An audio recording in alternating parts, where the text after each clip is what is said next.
Hello everyone, welcome back to my channel AG Chem. So today we will discuss about carbonium, carbanium and carbocation.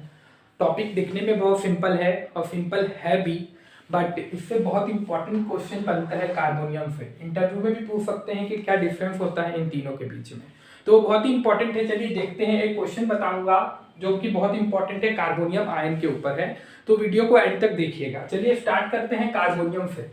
सबसे पहले हम लोग carbonium को देखते हैं। तो कार्बोनियम में सफिक्स हो रहा है ओनियम, एकदम बेसिक लेवल से समझा रहा हूं, ठीक है। तो ये कब फॉर्मेशन होता है, जब हम लोग कैटायन का जब फॉर्मेशन होता है आफ्टर एडिशन ऑफ प्रोटोन, ठीक है। Cation formed by addition of proton, एक एग्जांपल से समझाऊंगा, ज्यादा क्लियर होगा। Cation formed by addition of proton, तब हमारा कार्बोनियम का फॉर्मेशन होता है। सपोज कीजिए अगर हमारा अमोनिया है, अगर उस पर अगर हम लोग प्रोटोन का कैप्चर कराते हैं, प्रोटोन एडिशन कराते हैं, तो वहां पे अमोनियम बनता है, NH4 पॉजिटिव, अमोनियम का फॉर्मेशन होता है, ओनियम, ठीक है। तो सफिक्स यहाँ पे ओनियम है, तो जब अमोनिया पे प्रोटोन कैप्चर करा के अमोनियम का फॉर्मेशन कराते हैं, इसी से एक आइडिया लेके हम लोग आगे बढ़ते हैं, तो पता चलता है, सपोज कीजिए मीथेन पे जब प्रोटोन कैप्चर कराते हैं, मीथेन पे जब हम लोग प्रोटोन कैप्चर कराते हैं, तो वहां पे मिथोनियम आयन का फॉर्मेशन होता है। और यही बहुत इंपॉर्टेंट टॉपिक है आज के डिस्कशन की, इसका स्ट्रक्चर, इसमें कौन सी बॉन्डिंग होती है, ये क्वेश्चन बहुत इंपॉर्टेंट है किसी भी कॉम्पिटिटिव एग्जाम के पॉइंट ऑफ व्यू से या फिर इंटरव्यू पॉइंट ऑफ व्यू से। ये टॉपिक बहुत ही इंपॉर्टेंट है, मिथोनियम आयन बोलते हैं इसको। अभी थोड़ी ही देर में इसकी प्रॉपर्टी देखेंगे, मिथोनियम आयन।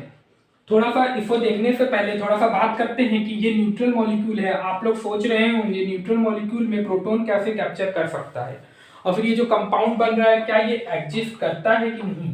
तो पहले बताना चाहूंगा कि ये जो प्रोटोन कैप्चर होता है in presence of super acid, super acid के प्रेजेंस में ही होता है। टेम्परेचर 140 डिग्री सेंटीग्रेड और प्रेशर भी देना होता है, ठीक है। सुपर एसिड के बारे में थोड़ा सा बात करना चाहूंगा, सुपर एसिड के बारे में थोड़ा सा बता देता हूं। सुपर एसिड की जो एसिडिटी है वो सल्फ्यूरिक एसिड से भी 1000 टाइम्स ज्यादा होती है। इतनी ज्यादा होती है कि हम लोग उसको पीएच में नहीं बता सकते। जैसे एसिडिटी की हम लोग प्रॉपर्टी बताते हैं कि पीएच अगर कम है तो एसिडिक ज्यादा है, या पीएच ज्यादा है तो बेसिक, ये सब हम लोग बताते हैं, पीएच स्केल में बताते हैं। बट ये इतना ज्यादा एसिडिक होता है कि इसको हम लोग पीएच स्केल में नहीं बताते।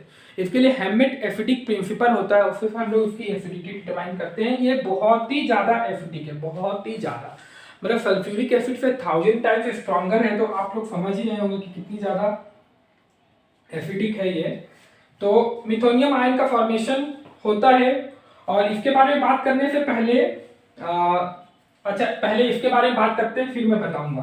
तो सुपर एसिड के बारे में आप लोगों को, सुपर एसिड के बारे में आप लोग को बता दिया हूं, बताता हूं इसका स्ट्रक्चर जो कि बहुत इंपॉर्टेंट है। तो इसका स्ट्रक्चर क्या होता है, H इधर H और H, ठीक है, होल ब्रैकेट में प्लस लगा दीजिए, ठीक है। तो स्ट्रक्चर देखिए, 3 हाइड्रोजन प्लेन में है और 2 हाइड्रोजन, एक अबव द प्लेन एक बिलो द प्लेन। स्ट्रक्चर देख के समझ में आ रहा है, लिखते चलिएगा, ट्राइगोनल बाइपिरामिडल, ट्राइगोनल इसका ट्राइगोनल बाइपिरामिडल। हाइब्रिडाइजेशन भी समझ में आ रहा है, जब ट्राइगोनल बाइपिरामिड बोल दिया तो बाइपिरामिडल sp3d हाइब्रिडाइजेशन, ये हो गई सिंपल बात। अब बात करते हैं इसमें मल्टी सेंटर बॉन्डिंग होती है, तो किस तरह की बॉन्डिंग होती है, जो कि मोस्ट इंपॉर्टेंट है, इसी से क्वेश्चन यहाँ पे पूछता है। तो ये देखिए 3 सेंटर्ड 2 इलेक्ट्रॉन बॉन्डिंग है। देखिए यहाँ पे कितने इलेक्ट्रॉन है, 2 इलेक्ट्रॉन तो यहाँ इन्वॉल्व है, 2 इलेक्ट्रॉन यहाँ, 2 इलेक्ट्रॉन यहाँ, 6, और यहाँ पे 2 इलेक्ट्रॉन का इन्वॉल्वमेंट है क्योंकि एक प्रोटॉन है, H पॉजिटिव है, तो 2 इलेक्ट्रॉन यहाँ पे, तो 3 सेंटर्ड 2 इलेक्ट्रॉन। अगर इसका बॉन्ड ऑर्डर अगर आपसे कैलकुलेट करने बोल दिया जाए तो बॉन्ड ऑर्डर भी आप इजीली कैलकुलेट कर सकते हैं। 1 बॉन्ड, 2 बॉन्ड, 3 बॉन्ड, और ये हाफ और ये हाफ, मतलब 4 बॉन्ड ऑर्डर। अगर बॉन्ड ऑर्डर कोई पूछता है तो उसका बॉन्ड ऑर्डर 4 होता है, 3 सेंटर्ड 2 इलेक्ट्रॉन बॉन्डिंग होती है। ध्यान दीजिएगा, ये वाला कॉन्सेप्ट बहुत इंपॉर्टेंट है। यहाँ पे 8 इलेक्ट्रॉन है, यहाँ पे 8 इलेक्ट्रॉन है, पेंटावैलेंट होता है, पेंटावैलेंट होता है। और सबसे बड़ी बात होती है कि फ्लक्सियोनियल बिहेवियर शो करता है। ये जो हाइड्रोजन्स है ये आपस में एक्सचेंज करते हैं, आपस में एक्सचेंज होता है सब हाइड्रोजन का, तो फ्लक्सियोनियल बिहेवियर भी शो करता है। क्वेश्चन आ सकता है कि ऑप्शन में दिया रहेगा 4 कैटायन, 4 आपके आयंस दिए रहेंगे, पूछेगा कौन फ्लक्सियोनियल बिहेवियर शो करता है। तो आपको ध्यान रखना है कि ये हमारा जो मिथोनियम आयन है वो फ्लक्सियोनियल बिहेवियर भी शो करता है। ये सारी प्रॉपर्टीज है मिथोनियम आयन की, सारी प्रॉपर्टीज है, ध्यान रखिएगा। अब बात करते हैं कि मिथोनियम आयन एग्जिस्ट करता है कि नहीं। ये एक्सपेरिमेंटली प्रूव किया गया है, मास स्पेक्ट्रोमीटर में पढ़ा गया है, स्टडी की गई है कि ये जो हमारा मिथोनियम आयन है ये एग्जिस्ट करता है। बात ऐसी होती है कि उतना स्टेबल नहीं है, तो ये टूट के CH3 पॉजिटिव और हाइड्रोजन में टूट जाता है। ध्यान दीजिएगा ये सारे रिवर्सिबल रिएक्शन है, यहाँ से डबल एरो से दिखा रहा हूँ, सब रिवर्सिबल रिएक्शन है। अब बात करते हैं कि यही कार्बोनियम आयन है। देखिए कार्बोनियम आयन क्या होता है, पेंटावेलेंट होता है, बट कार्बेनियम क्या होता है, ट्राईवेलेंट होता है, ये ट्राईवेलेंट होता है। तो ये टोटल बात हो गई कार्बोनियम की। अब हम लोग इसको हटा रहे हैं, कार्बेनियम की बात करेंगे।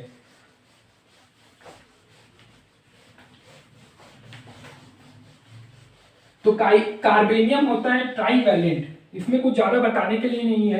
कार्बेनियम में CH3 पॉजिटिव, जिसको कि मिथाइल कैटायन भी बोलते हैं, मिथाइलियम आयन भी बोलते हैं, ठीक है, मिथाइल कैटायन, मिथाइलियम आयन कुछ भी बोल सकते हैं। और हम लोग ऑर्गेनिक केमिस्ट्री में इसे हर बार कार्बोकैटायन ही बोलते हैं, क्योंकि कार्बोकैटायन के अंडर ही कार्बोनियम और कार्बेनियम दोनों आते हैं। मतलब carbonium and carbenium collectively known as carbocation.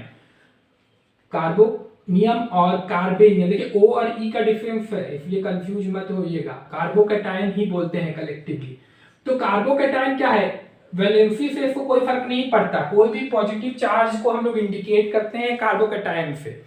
जैसे मान लीजिए CH3 पॉजिटिव है, CH5 पॉजिटिव है, इसको वैलेंसी से कोई फर्क नहीं पड़ता, एक पेंटावेलेंट है, एक ट्राईवेलेंट है, बट इन दोनों को ही हम लोग कार्बोकैटायन कहते हैं, क्योंकि carbocation simply indicates the positive charge irrespective of their valency, valency से कोई मतलब नहीं है।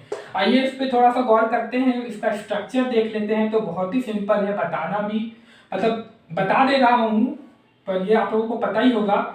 sp2 हाइब्रिडाइजेशन है, ट्राइगोनल प्लेनर ज्योमेट्री होती है इसकी, ठीक है। तो ये कोई नहीं पूछता, मेन इंपॉर्टेंट आपका ये वाला है मिथोनियम आयन।